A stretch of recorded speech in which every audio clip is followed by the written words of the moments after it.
আয় আল্লাহ, রমজানের হকগুলো আদায় করে রমজান মাস অতিবাহিত করার তৌফিক আল্লাহ আপনি দিয়ে দেন। অভাবীর অভাব দূর করে দেন, ঋণগ্রস্তের ঋণ পরিশোধের তৌফিক দেন আল্লাহ। হারাম হালাল বেঁচে চলার তৌফিক দেন, হালাল রুজি অন্বেষণের তৌফিক আল্লাহ আপনি দান করেন। বরকতময় প্রশস্ত রিজিক দান করেন আল্লাহ। যে যে পেশায় নিয়োজিত বরকত দিয়ে দেন। আয় আল্লাহ, আমাদেরকে রিজিক সংকীর্ণতা দিয়ে পরীক্ষা নিয়েন না। যারা বেকার আছে হালাল কর্মসংস্থানের ব্যবস্থা আপনি করে দেন। আলহামদুলিল্লাহি রাব্বিল আলামিন ওয়াল আকিবাতু লিল মুত্তাকিন ওয়াসসালাতু ওয়াসসালামু আলা খায়রি খালকিহি মুহাম্মাদিন ওয়া আলা আলিহি ওয়া আসহাবিহি আজমাইন। ربنا ظلمنا أنفسنا وإن لم تغفر لنا وترحمنا لنكونن من الخاسرين. ربنا آتنا في الدنيا حسنة وفي الآخرة حسنة وقنا عذاب النار.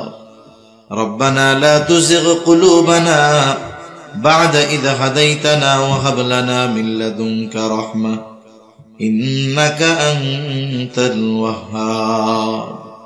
রব্বুল আলামিন, সম্ভবত শাবানের একেবারে শেষ দিন। আয় আল্লাহ, রমজান মাস সামনে নিয়ে কিছু দিনই আলোচনা করার পর গুনাহ মাখা হাত আমরা তুলে ধরেছি আল্লাহ। রব্বুল আলামিন, যে যেখান থেকে হাত উঁচু করেছে আমাদের বিগত জীবনের সব ধরনের গুনাহগুলো মাফ করে দেন। আয় আল্লাহ, আমাদের আত্মীয় স্বজন যে যেখানে আছে মাফ করে দেন। যারা দুনিয়া ছেড়ে চলে গেছে মাফ করে কবরগুলো জান্নাতের টুকরো আপনি বানায়া দেন। আয় আল্লাহ, আশেপাশে যত কবরস্থান আছে, যত মুমিন মুমিনাত শহীদ আছে আল্লাহ, সকলের গুনাহগুলো মাফ করে কবর জান্নাতের টুকরো আপনি বানায়া দেন। আয় আল্লাহ, যারা অসুস্থ আছে সুস্থতা দান করেন আল্লাহ। রব্বুল আলামিন, তামাম দুনিয়ার মুসলমানদের জান মাল আপনি হেফাজত করেন।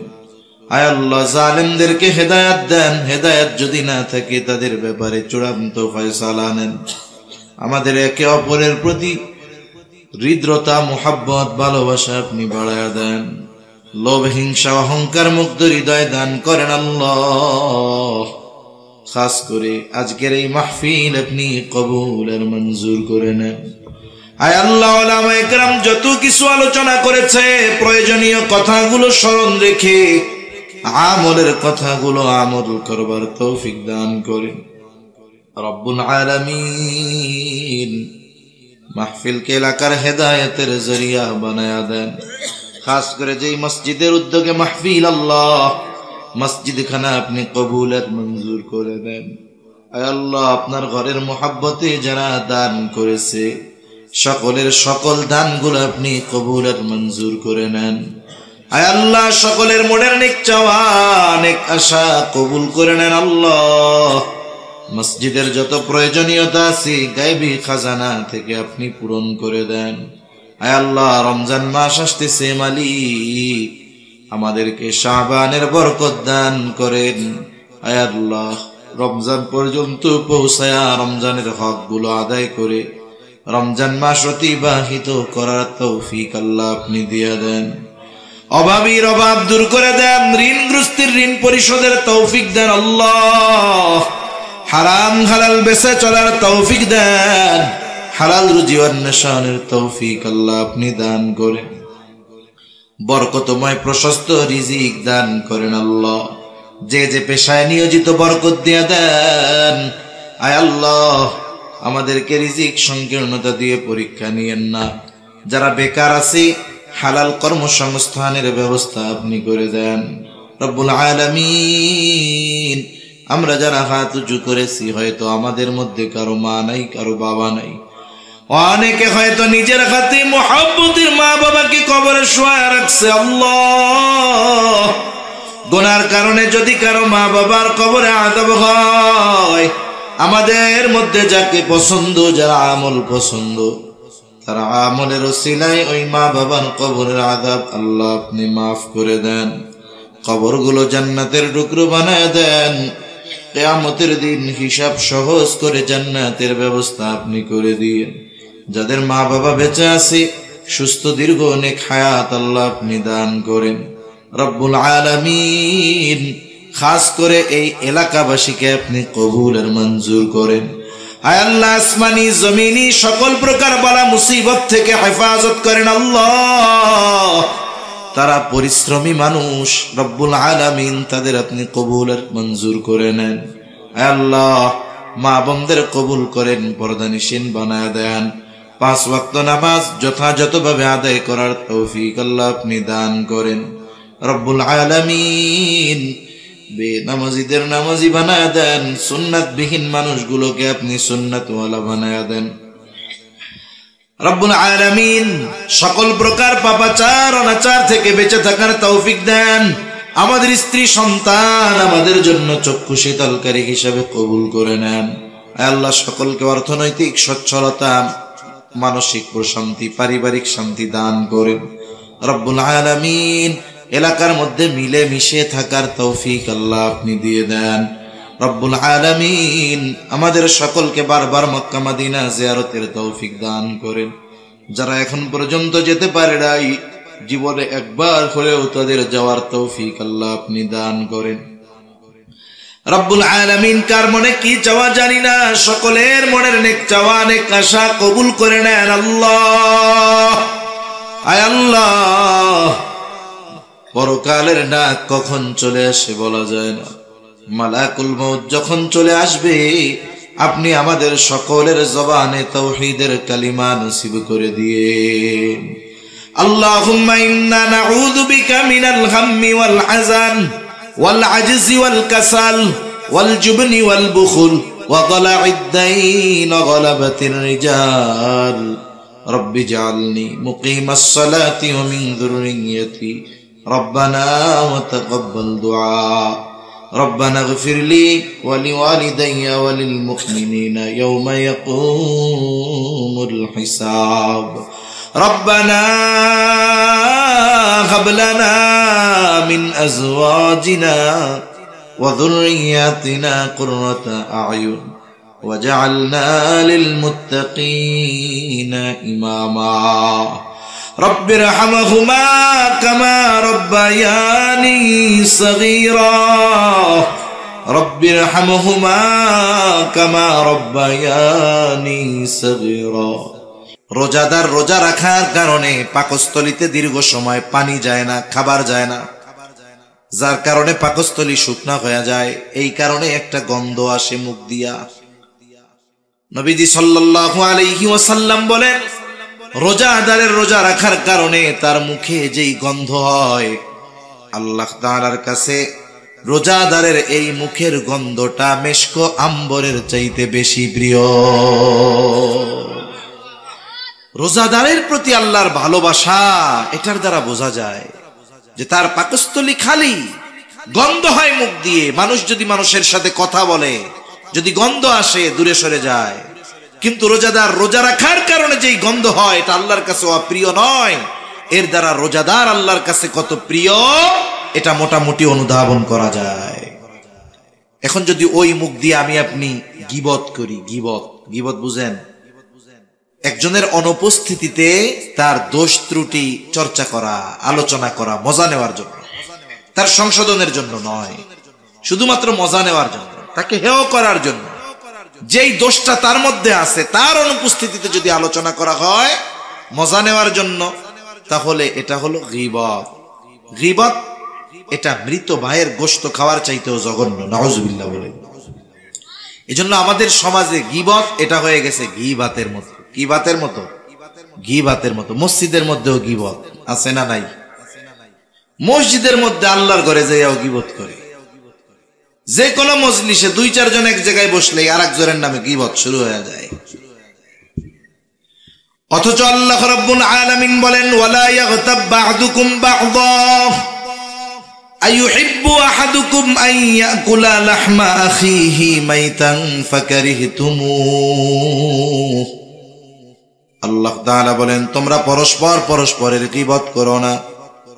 আইয়ুহিব্বু আহাদুকুম, তোমাদের মধ্যে কেউ কি এটা পছন্দ করো, আইয়াকুলা লাহমা আখিহি মাইতা, মৃত ভাইয়ের গোশত খাওয়া তোমাদের মধ্যে কেউ কি পছন্দ করো? আল্লাহ বলেন ফাকারিহতুমু, মৃত ভাইয়ের গোশত খাওয়া তোমরা অপছন্দ করো, অথচ গীবত করার মাধ্যমে কেমন যেন সে মৃত ভাইয়ের গোশত খায়। এজন্য গীবত যদি করি, গুনাহ চর্চা যদি করি, তাহলে তো গাল দিয়া ওই গন্ধ না, বাইরবে পচা গোশতের গন্ধ। ঠিক কিনা বলেন? রোজাদারদের স্পেশালিটি কি? রোজাদারদের সম্মান কত আখিরাতে, কিয়ামতে? নবীজি সাল্লাল্লাহু আলাইহি ওয়াসাল্লাম বলেন ইন্না ফিল জান্নাতি বাবান ইউকালু লাহুর রায়্যান। নবীজি সাল্লাল্লাহু আলাইহি ওয়াসাল্লাম বলেন জান্নাতের একটা দরজা আছে, সেই দরজার নাম হলো রায়্যান। ওই দরজা দিয়ে কিয়ামতের দিন রোজাদারেরা প্রবেশ করবে। রোজাদার ব্যতীত অন্য কেউ ওই দরজা দিয়ে প্রবেশ করতে পারবে না। এটা রোজাদারদের জন্য আলাদা এক সম্মাননা, সম্মান। ফেরেশতারা আহ্বান করবে ফাআইনাস সাইমুন, কোথায় রোজাদারেরা, কোথায়? এবার রোজাদারেরা আসবে, ঢুকবে, এরপরে বন্ধ করে দেওয়া হবে। রোজাদারেরা ঢোকা শেষ, আর একটা ব্যক্তিকেও এই দরজা দিয়ে ঢুকতে দেওয়া হবে না। এই যে রোজা রাখতেছি, এটা জাহান্নাম থেকে বাঁচার ঢাল হচ্ছে। শত্রুর অস্ত্রের আঘাত থেকে যেমন ঢালের মাধ্যমে তীর, বর্ষা, তলোয়ারের আঘাত থেকে মানুষ নিজেরা রক্ষা করে যুদ্ধের ময়দানে, অনুরূপ ভাবে রোজা হবে তার জাহান্নামের আগুন থেকে বাঁচার ঢাল। আস-সাওমু জুন্নাতুন, রোজা হলো ঢাল স্বরূপ। কিন্তু নবীজি জানায় দেন গুনার মাধ্যমে, পাপের মাধ্যমে এই ঢালকে আমরা নষ্ট করে ফেলতেছি। এজন্য গুনাহ মুক্ত রোজা হবে আমাদের, বলেন ইনশাআল্লাহ। আল্লাহ তৌফিক দান করেন। আমি যদি রোজা যথাযথভাবে রাখি, এই রোজা কিয়ামতের দিন আমার আপনার জন্য সুপারিশ করবে। সুবহানাল্লাহ বলেন। হাদিসের মধ্যে আসছে নবীজি সাল্লাল্লাহু আলাইহি ওয়াসাল্লাম বলেন আস-সিয়াম ওয়াল কুরআন ইয়াশফাআন লিল আবদি ইয়াওমাল কিয়ামাহ। সিয়াম এবং কোরআন কিয়ামতের দিন বান্দার জন্য আল্লাহর কাছে সুপারিশ করবে। সিয়াম বলবে আয় রব, ইন্নী মানাতুহু আত-তাআমা ওয়াশ-শাহাওয়াতি বিন-নাহার ফাশাফি'নি ফীহি। আয় আল্লাহ, আমি তাকে দিনের বেলা পানাহার থেকে, স্ত্রীর কাছে যাওয়া থেকে বিরত রেখেছি, তার ব্যাপারে আপনি আমার সুপারিশ কবুল করেন। আবার কোরআন আল্লাহর কাছে বলবে আয় রব, ইন্নী মানাতুহুন নাওমা বিল-লাইল, আমি তারে রাতে ঘুমানো থেকে বাধা প্রদান করেছি, ঘুমাইতে দেই নাই। সে আমাকে তিলাওয়াত করেছে, ফাশাফি'নি ফীহি, আপনি তার ব্যাপারে আমার সুপারিশ কবুল করেন। কোরআন আর রোজা সুপারিশ করবে। নবীজি সাল্লাল্লাহু আলাইহি ওয়াসাল্লাম বলেন ফায়ুশাফফাআন, আল্লাহ তাআলা ওই ব্যক্তির ব্যাপারে রোজা এবং কোরআনের সুপারিশ কবুল করবে। কিয়ামতের দিন বাপ চিনবে? জোরে বলেন, পরিচয় দিবে? গাড়ে ভাড়া দিয়া জান্নাতে যাওয়ার চেষ্টা করব। এরকমও বলবে, তাফসীরের মধ্যে আসছে যে আল্লাহ সারা দুনিয়ার সব মানুষকে জাহান্নামে দিয়ে হলেও আমারে আপনি জান্নাত দিয়ে দেন। ওই দিন এই কোরআন, এই সিয়াম, রোজা আমার আপনার জন্য সুপারিশ করবে। এজন্য রমজান মাসে প্রথম আমল হলো যথাযথভাবে রোজা রাখা। কিভাবে রোজা রাখা বলেন? যথাযথভাবে। শুধু সারাদিন না খায়া থাকলে হবে না, বরং আমাদের সকল ধরনের গুনাহ থেকেও দিনের বেলা বাঁচতে হবে, সব সময় গুনাহ মুক্ত থাকতে হবে। 2 নম্বর আমল, রাসূলুল্লাহ সাল্লাল্লাহু আলাইহি ওয়াসাল্লাম রোজার ব্যাপারে বলেন মান সামা রমাদানা ঈমানান ওয়া ইহতিসাবা গুফিরা লাহু মা তাকদ্দামা মিন যামবি ওয়া মান কামা রমাদানা ঈমানান ওয়া ইহতিসাবা গুফিরা লাহু মা তাকদ্দামা মিন যামবি। নবীজি সাল্লাল্লাহু আলাইহি ওয়াসাল্লাম বলেন, যে ঈমানের সাথে সওয়াবের আশায় রমজান মাসে রোজা রাখে, আল্লাহ তাআলা তার বিগত জীবনের সব গুনাহগুলো মাফ করে দেয়। আবার যে ব্যক্তি রমজান মাসে ঈমানের সাথে সওয়াবের আশায় নামাজ পড়ে। মুফাসসিরিনে কেরাম বলেন তারাবির কথা, তারাবি পড়ে আল্লাহ তাআলা তার বিগত জীবনের সব গুনাহগুলো মাফ করে দেয়। এখন এই তারাবি, এই তো কষ্ট আমাগো। আহা, অনেকে চিন্তা করতেছে রোজা তো রাখমু কষ্ট করে, বিকাল বেলা তো ইফতারটা ভালো করমু, তারাবি 20 রাকাত, উফ, এখনই কোমর ব্যথা, গিরা ব্যথা, ঠ্যাং ব্যথা শুরু হয়ে গেছে। এজন্য হাদিসের মধ্যে আসছে রমজান মাস যখন আসে মুমিনের অন্তরের মধ্যে এক ধরনের প্রফুল্লতা কাজ করে। কেন? প্রকৃত ইমানদার চিন্তা করে, এই তো সুবর্ণ সুযোগ, আগামী 1 মাসের পাথেয় সংগ্রহ, 11 মাসের পাথেয় সংগ্রহ করার। মোবাইল চার্জ দেন 1 ঘন্টা, টিভেন 12 ঘন্টা, তাই না?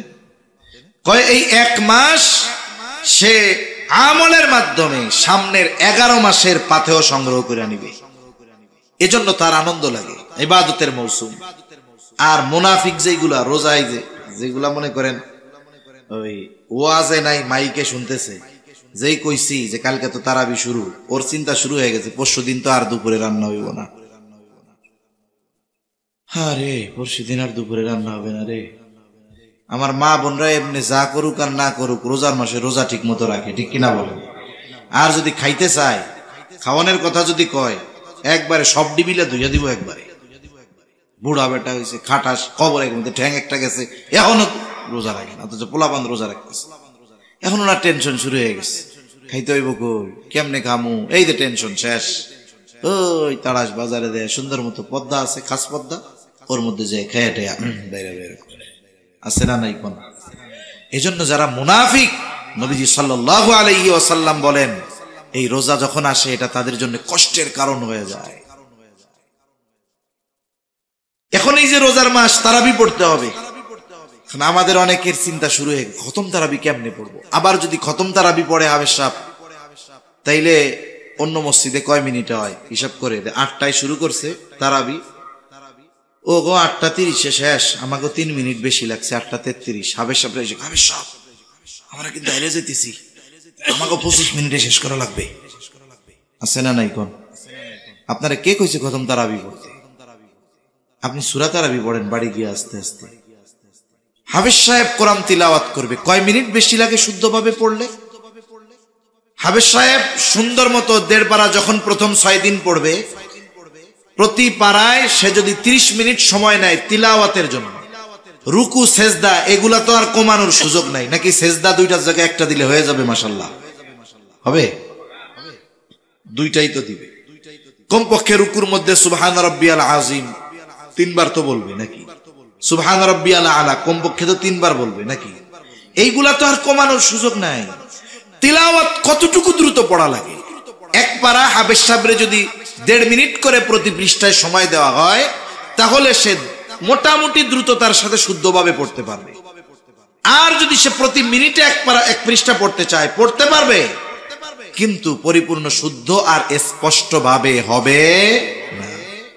এখন দেখুন, সে যদি 20 মিনিটে পড়ে আর যদি 10টা মিনিট সময় আমরা বেশি দেই, তাহলে তিলাওয়াত সুন্দর হবে। কোরআন তিলাওয়াত করলে শুধু সওয়াব হয় তা না, কিছু তিলাওয়াতকারী তিলাওয়াত যখন করে কোরআন তারে লানত দেয়। ওরে আল্লাহ, কারে পড়াইছেন আমারে পড়ার লাগি? রেইলি হাফেজ আছে, শুরু করো মুসল্লি কিচ্ছু বুঝলো না, কোন লাভ হইছে? কমপক্ষে তো শব্দগুলো স্পষ্ট উচ্চারণ হতে হবে। যারা শুনতেছে তাদের শব্দগুলো মুখস্থ নাই, তবে শব্দটা বুঝতে তো হবে। এতটুকু ভাবে যদি কোরআন পড়ে 10 মিনিট সময় বেশি লাগে। কয় মিনিট? এখন 20 রাকাতে 10 মিনিট একবারে লাগে না 20 বারে লাগে? তার মানে প্রতি রাকাতে কয় মিনিট বেশি হয়? 30 সেকেন্ড। কয় সেকেন্ড? আধা মিনিট। আরে ভাই, এই আধা মিনিট সময় প্রতি রাকাতে বেশি দাঁড়াইতে আপনার আমার ঠ্যাং ব্যথা হয়ে যায়। আহা, এটা বড় দুঃখের ব্যাপার। এজন্য আমরা মানসিকভাবে প্রস্তুতি নিব, কোরআন শোনার জন্যই তারাবি পড়ব। কোরআন নিজে পড়তে পারতেছি না, তারাবিতে শুনতেছি। রাসূল সাল্লাল্লাহু আলাইহি ওয়াসাল্লাম জিবরাইল আলাইহিস সালামরে শুনাইছেন। এজন্য কোরআন শোনা শোনানো দুটাই আমলি কাজ। ফেরেশতার আমল, জিবরাইল আলাইহিস সালামের আমল। এজন্য আমরা তারাবিতে হাফেজ সাহেবদেরকে তাড়াহুড়ো করতে বলবো না। বলবো যে দেখেন একটা মাস আমরা কোরআন শুনতেছি, আপনি আমাদেরকে শুদ্ধভাবে দৃষ্টিরতার সাথে সবকিছু ঠিক রেখে যতটুকু তাড়াতাড়ি পড়া যায় এর চাইতে দ্রুত পড়ার দরকার নাই। তাহলে তারাবিটা আমরা একটু রিল্যাক্সে পড়বো, সময় নিয়ে পড়বো, সুন্দরভাবে শুনবো ইনশাআল্লাহ। 3 নাম্বার, যেহেতু কোরআন নাজিলের মাস, এই মাসে আমরা কোরআনের জন্য সময় বেশি দিব। সারা বছর সময় হয় না, চেষ্টা করব রমজানে কমপক্ষে 1 খতম কোরআন পড়ার। অনেকে আছে প্ল্যানিং না থাকার কারণে শুরু করে খুব জোশ নিয়ে, লাস্টে কিছুই হয় না। প্রথম দিন 4 পারা, পরের দিন 3 পারা, এর পরের দিন হুইত্যা পড়ছে, আর পড়ে না। আর গিয়া সবে কদরের দিন ধরছে একটু 27 রমজান, মাস শেষে হয়েছে মাত্র 10 পারা, শেষ করতে পারেনি। ওইটা বাদ দিয়ে প্রত্যেক দিন কম কম হোক, কিন্তু ধারাবাহিক ভাবে হোক। হাফেজ সাহেব ডেলি 1.5 পারা পড়বে। যারা কোরআন শরীফ পড়তে পারেন, প্রত্যেক নামাজে প্রথম 6 দিন পড়বেন, প্রতি নামাজে 6 পৃষ্ঠা করে। কয় পৃষ্ঠা করে? 6 পৃষ্ঠা। ফজরের নামাজে গেছেন, যদি সুন্নাত পড়ে সময় হয় আপনি পড়ে ফেললেন 2 পৃষ্ঠা। ফরজের পরে বাড়ি চলে না আইসা 4 পৃষ্ঠা পড়ে আসলেন। জোহরে গেলেন লম্বা সময়, 1টায় আজান 1:30টায় নামাজ, 4 রাকাত পড়া 20 মিনিট সময়, আপনি পড়ে ফেলতে পারলেন 6 পৃষ্ঠা। এইভাবে 6 দিন যদি পড়া হয়, প্রত্যেক দিন 5 পৃষ্ঠা করে পড়লে দৈনিক হয় 30 পৃষ্ঠা। হাফেজি কোরআন শরীফের 1.5 পারা। হাফেজ সাহেব প্রথম 6 দিন 1.5 পারা করে পড়বে। এরপরে আপনি 7 দিনের থেকে 1 পারা করে পড়েন। প্রতি ওয়াক্তে 4 পৃষ্ঠা। কয় পৃষ্ঠা? তাহলে 5 ওয়াক্তে 4 পাশা কত হয়? 20 হয়ে গেল 1 পারা। দেখা গেল সুন্দরভাবে ধীর স্থিরতার সাথে আপনার মসজিদের তারাবি হাফেজ সাহেবের জবানে 1 খতম শোনা হলো, নিজেও 1 খতম পড়া হয়ে গেল। এজন্য আমলগুলো কম হোক, এটা ধারাবাহিক যদি হয়, এটা আল্লাহ তাআলার কাছে বেশি প্রিয়। এভাবে আমরা কোরআন পড়ব।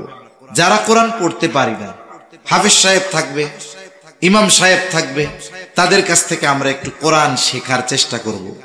অনেকে আছেন অনেকদিন নামাজ পড়ে কিন্তু সূরাগুলা সহি শুদ্ধ নাই। আপনি কোরআন শরীফের সূরাগুলো সহি শুদ্ধ করবেন, সূরা ফাতিহাটা ঠিক করবেন, সূরা নাস, ফালাক, ইখলাস, কুল হুয়াল্লাহ যত সূরা আছে কমপক্ষে শেষের 10টা একবারে শুদ্ধভাবে শিখে নিলেন।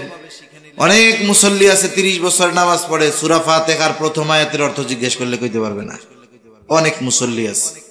মারিফুল কোরআন আছে মসজিদে, একটু খুইলা অনুবাদটা দেখেন যে আল্লাহ কি বলছে, আলহামদুলিল্লাহি রাব্বিল আলামিন কি কইছে আল্লাহ এর মধ্যে, এগুলো একটু পড়েন, একটু ব্যাখ্যা পড়েন, দেখবেন এরপরে ইমামের পেছনে সূরা শুনতেন তিলাওয়াত ফাতিহা, আগে যেমন লাগতো, আপনি যখন অর্থ বুঝবেন, একটু ব্যাখ্যা জানা থাকবে, দেখবেন তখন আরো পড়তে শুনতে দুইটাই ভালো লাগতেছে।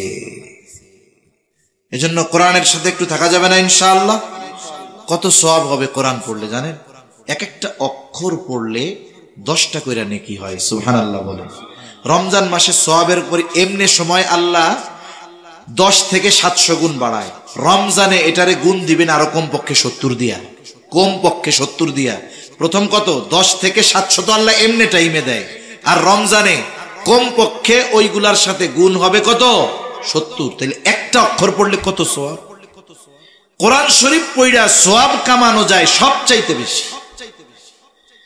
এজন্য রাসূলুল্লাহ সাল্লাল্লাহু আলাইহি ওয়াসাল্লাম বলেন, মান ক্বারাআ হারফাম মিন কিতাবিল্লাহি ফালাহু হাসানাহ ওয়াল হাসানাতু বিআশরি আমসালিহা লা আকুলু আলিফ লাম মিম হারফুন বাল আলিফুন হারফুন ওয়া লামুন হারফুন ওয়া মিমুন হারফুন। নবীজি বলেন, মান ক্বারাআ হারফাম মিন কিতাবিল্লাহ, যে আল্লাহর কিতাব থেকে একটা অক্ষর তিলাওয়াত করে, ফালাহু হাসানাহ, তার জন্য একটি হাসানা, আর ওয়াল হাসানাতু বিআশরি আমসালিহা, এক হাসানায় হলো 10 নেকি। নবীজি বলেন, আমি এটা বলি না আলিফ লাম মিম 1 হরফ, বরং আলিফ 1 হরফ, লাম 1 হরফ, মিম 1 হরফ। তাহলে আলিফ লাম মিম যে পড়লো, 3 অক্ষর পড়লো, কম পক্ষে আল্লাহ সুবহানাহু ওয়া তাআলা তাকে 10টা কইরা নেকি দিবে। কমপক্ষে যদি এমনি সময় 10 হয়, রোজার মাসে গুণ দেন 10 গুণ 70, 70 10 কত কত হয়? 700। রোজার মাসে শুধু আলিফ পড়লে কমপক্ষে কত সওয়াব? 700। এরপরে তো আরো বাড়তে পারে, এরপরে বাড়তে পারে, এটা নিম্ন সওয়াব। আবার কোন কোন মুফাসসির বলেন আলিফ যে পড়বে, পড়লো আলিফ, কিন্তু আলিফ লেখলেও তো 3টা হরফ লাগছে, আলিফ লাম ফা। আপনারা আমি যদি বলি আলিফ লেখেন বানান কইরা, তাহলে আপনি এরকম লিখবেন না, তো আলিফ লাম ফা লিখবেন, তাই না? আলিফ এর মধ্যে তো 3টা হরফ আছে। এখন এইভাবে যদি ভাঙানো হয়, দেখা যায় একটা অক্ষর পড়লে হাজার হাজার নেকি হয়ে যায়। সুবহানাল্লাহ। এখন কইতে পারেন হুজুর আমি তো পড়তে পারি না, জিহ্বায় বাদে, কষ্ট হয়, তোতলাই আসলে এরকম কষ্ট হয়। আয়েশা সিদ্দিকা রাদিয়াল্লাহু তাআলা আনহা বলেন, আল মাহিরু বিল কুরআন মাআল কিরামিল বারারাতিস সাফারা। আয়েশা সিদ্দিকা রাদিয়াল্লাহু তাআলা আনহা বলেন, সম্মানিত ফেরেশতাদের সাথে থাকবে যারা কোরআন তিলাওয়াতে মাহের, আর যারা মাহের না, দক্ষ না, তিলাওয়াত করতে গেলে জবানে বাজে, ওয়ায়াতাতাউ, জবানের মধ্যে বাজে, কষ্ট হয়। নবীজি জানায়া দেন তার জন্য হলো 2টা পুরস্কার। বলে একটা হলো ওই যে পড়তেছে সম্মানের পুরস্কার, আর একটা হলো তার পড়তে গিয়ে কষ্ট হচ্ছে, এই কষ্টের পুরস্কার। তাহলে হিসাবে যে দক্ষ তার চাইতে যার পড়তে কষ্ট হয় এর প্রতিদান আরো বেশি। এজন্য রোজার মাস আমরা কোরআনের সাথে কাটানোর চেষ্টা করব তো ইনশাআল্লাহ। তাহলে 1 নাম্বার আমল রোজা রাখবো, 2 নাম্বার তারাবির নামাজ পড়বো, সাথে সাথে চেষ্টা করব যে সাহারির সময় যখন উঠি একটু আগে উঠে 2-4-6 রাকাত তাহাজ্জুদ পড়ে আল্লাহর কাছে একটু রোনাজারি করার, আল্লাহর কাছে চাওয়ার, এবং কোরআনের সাথে আমরা এই মাসে বেশি বেশি সম্পৃক্ত হব। কোরআন শিখবো, পড়বো, শুনবো, অন্যকে শোনাবো, বলেন ইনশাআল্লাহ। এরপরে এই মাসে দ্বীনি কাজে বেশি সহযোগিতা করব। রাসূল সাল্লাল্লাহু আলাইহি ওয়াসাল্লাম ছিলেন আজওয়াদান নাস, সবচাইতে বড় দানশীল। রোজার মাস আসলে ওনার দানশীলতার পরিমাণ আরো বেড়ে যেত। একেবারে বাতাসের ন্যায় তিনি দুহাত প্রসার করে দান করতেন, মানুষদেরকে দিতেন। নবীকে আমরা গরিব বলি, অনেকে বলে গরিব নবী, না, নবীজি গরিব ছিলেন না, গরিবী হালতকে নবীজি গ্রহণ করেছেন। নবীজির কাছে অনেক সম্পদ আসতো নবীজির জন্য, নবীজি এগুলো মানুষকে দিয়ে দিতেন। একবার বাহরাইন থেকে নবীজি নামাজ পড়তেছেন মসজিদে, একেবারে বোঝাই বোঝাই নবীজির জন্য হাদিয়া আসছে, চাউল, আটা, গম, এইগুলা না, যা আসছে স্বর্ণ, স্তূপ হয়ে গেছে স্বর্ণ অলংকারের। নবীজি সাল্লাল্লাহু আলাইহি ওয়াসাল্লাম দুহাত ভরে ভরে এক একজনকে দিয়ে দিচ্ছেন, যে নাও এটা তোমার বাড়ি অলিরে পড়াইও, এটা নাও তুমি নিয়ে যাও, তোমার খরচ চালাইও। নবীজি গরিব ছিলেন না, নবীজির কাছে আসতো, নবীজি ধনী ছিলেন, কিন্তু তিনি দরিদ্রকে গ্রহণ করে নিয়েছেন। এজন্য নবীর কাছে যখনই আসতো নবীজি মানুষকে দিয়ে দিতেন। এরপরে আমরা মানুষকে ইফতার করাবো। ইফতার করানোর মধ্যে অনেক ফায়দা। 1 গ্লাস পানি দিয়ে হোক, একটা খেজুর দিয়ে হোক, এতে লাভ কি?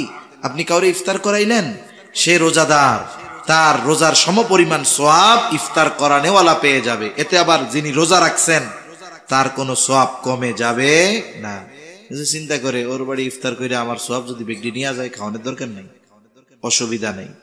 যে রোজা রাখবে তারটাও কমবে না, বরং ইফতার যিনি করাবেন তিনি ওই পরিমাণ সওয়াব পেয়ে যাবেন।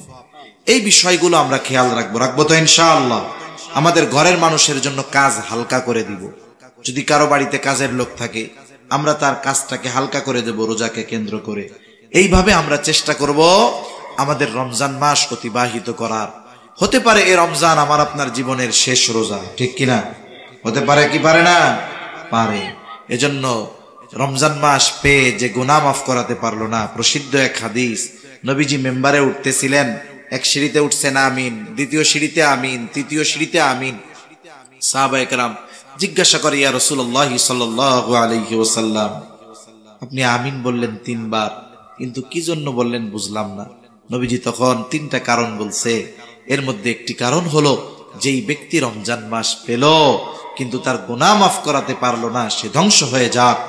দোয়া করছে রুহুল আমিন, আর আমিন বলছে রহমাতুল লিল আলামিন। এই দোয়া কবুল হইছে, কোনো সন্দেহ আছে? কোনো সন্দেহ নাই। সেই রমজান আমাদের একেবারে নিকটবর্তী। এজন্য মা বোনদেরকেও বলবো, যারা আছেন শুনতেছেন, সবাইকে অনুরোধ করব, আর গাফলতির কোনো সুযোগ নাই। সর্বোচ্চ প্রস্তুতি নিয়ে আমরা আগামী রজনী হতে পারে রমজান মাস শুরু হয়ে যাবে। এই মাসটা যেন হেলায় খেলায় গোনায় আমাদের কেটে না যায়। এ মাসটা যেন ইবাদতময় হয়, এ মাসটা যেন কোরআনময় হয়, এ মাসে যেন মসজিদের সাথে আমার আপনার সম্পৃক্ততা বেশি থাকে। এই চেষ্টা আমরা করব তো ইনশাআল্লাহ। আল্লাহ তাআলা তৌফিক দান করেন। জবান খুলে বলি আমিন, আরো জোরে বলি আমিন।